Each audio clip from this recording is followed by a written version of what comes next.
When it comes to the Jedi, we all have our favorites, and there are constant debates about which is the most powerful one of them all. But it's not just the people themselves that are powerful, but the artifacts they use. In this video, we're going to take a look at the top 10 most powerful Jedi artifacts and how they help those who use them.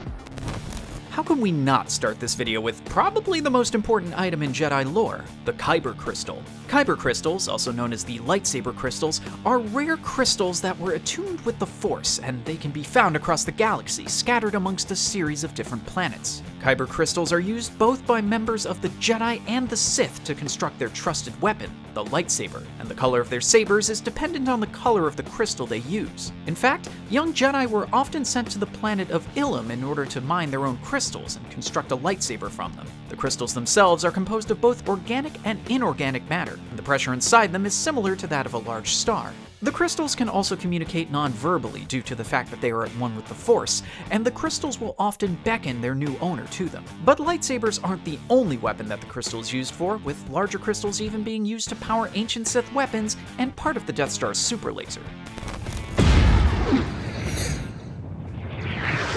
The Mandalorian episode The Tragedy is one of the most stress-inducing television episodes of all time. But in the grand scheme of things, the action that took place on the supposed home of the Jedi, Tython, was very important for moving the plot along, as it allowed Grogu to communicate with another Force-sensitive individual and Jedi, Luke Skywalker, through the ancient Jedi artifact, the Seeing Stone. The Seeing Stone, which Din and Grogu were guided to by Ahsoka Tano, was found in the ancient ruins of the Jedi Temple and allows Force-sensitive people who meditate on top of it to send out a beacon and communicate with Jedi from across the galaxy.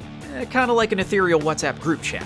Overall, its ability to boost a Force user's energy and transmit messages across the galaxy makes it one of the most powerful artifacts for the Jedi to use, especially if it can bring Luke freaking Skywalker to you and have him cut down dozens of Dark Troopers. In The Rise of Skywalker, the main plot surrounds Rey, Finn, and Poe finding a Sith wayfinder so they could be led to the location of the Emperor and his new fleet on the planet of Exegol, just like Kylo Ren did at the beginning of the movie. The Jedi also have their own version of this artifact in the form of a star compass, also known as a Pilio star compass. The star compass, which was most recently owned by Luke, is a palm-sized circular device which can be opened and closed like a locket, and as you might have guessed, can be used to navigate the stars. In fact, it's the device Luke uses to find the ancient Jedi Temple on Ahch-To, and is another ancient device that helps Jedi connect with their ancestral history and restore the Jedi Order overall. It's also perfect for making sure that a Jedi doesn't get lost in a potentially dangerous part of unmapped space, and it works a little better in the dark recesses of space than Google Maps. But when it comes to a Jedi artifact being dangerous in the wrong hands, there are arguably none more dangerous than a Jedi Holocron. That's because holocrons contain extremely valuable data and are used by the Jedi, and even the Sith, to house information, some of which can be very sensitive and important to the Jedi, such as ancient lessons or valuable pieces of intel that are displayed in holographic form. These holocrons can contain locations and identities of Force-sensitive individuals, and were used by the Empire to hunt down any potential threats after the devastating events of Order 66. Like the star compass, holocrons are palm-sized and were often in cube, dodecahedron, or cuboctahedron shape. Holocrons also held important information when it came to the use of the Force and could only be opened by those attuned with the Force. That being said, if a Jedi Holocron and a Sith Holocron were opened at the same time by both a Lightsider and a Darksider, the Holocrons would fuse and could answer any questions you desire. For casual Star Wars fans, Yoda's Gimer Stick looks like a plain old walking stick, but it is deceptively more unique. Of course, while it does help the elderly Yoda walk, it's actually imbued with the Force, as Yoda channels his own energy through it, and therefore it's a piece of Yoda's power. But the stick, which was a gift from the Wookiees and was made from the Gimer bush that grows on both Kashyyyk and Dagobah, also has nutritional qualities to it, such as being able to reduce a user's thirst, provide a level of sustenance, and also provide a level of pain relief. And I already know where your mind is going, an item made from a plant that provides pain relief. Yeah, that sounds familiar. But no, I don't expect to see Yoda celebrating April 20th anytime soon, if you catch my drift. Now, we're not going to pretend the Gimer Stick is as powerful as the other artifacts in this video, but hey, it still has more qualities than you'd think.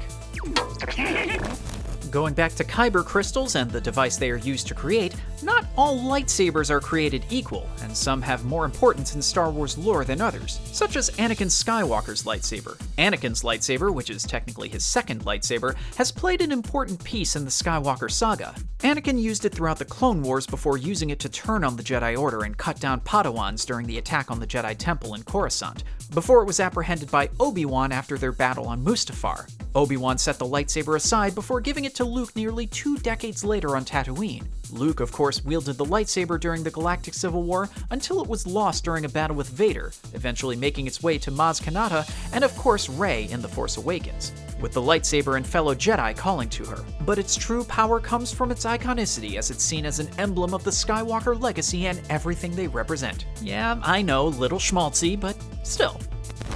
Like the Holocron, the Jedi Texts, sets of books and scrolls compiled by the Jedi Order, are an important insight into the history of the Jedi, the power of the Force, and ancient teachings, and have been built up for many years. The Jedi Texts are not only about the legacy of the Jedi, but the code every Jedi must follow, and therefore is important to be preserved and adhered to for the Jedi moving forward.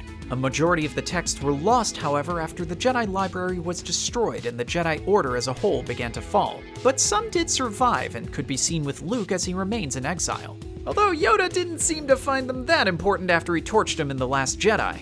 Even as a Force ghost, he must have still been under the influence of that Gimer Stick.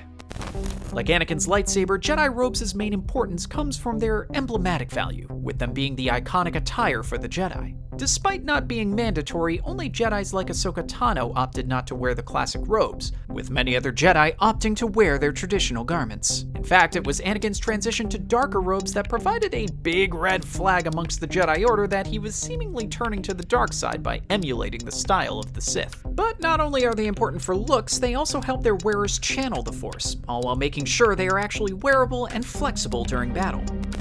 Next on the list is Jedi Credits. Now, I'm not going to talk too much about them because I think everyone already understands the power of money, but the Jedi Credits, which were created separately from Republic Credits, again have emblematic importance and ties the Order to their history. But at the end of the day, it's as Mr. Krabs would say, money! Okay, now this one is admittedly a little on the iffy side, seeing as they are a character in their own right, but Huyang is also a Jedi artifact from a long-lost Jedi era. Like the holocrons and the texts, the droid was full of valuable information and memories, and even helped students create lightsabers for the first time over the course of 1,000 years. Although what happened to him during the Empire years is unclear. But he's a droid. You expect us to learn from a droid? Who said that? Now, I doubt this one counts, but I just wanted to add it to the list and call him out because he is the GOAT. But without R2-D2 and even 3PO, where would the Jedi even be? Probably not in a great place, to be honest, because, hey, R2-D2 is the real heavyweight in Star Wars. Best bro to one of the best Jedi, am I right?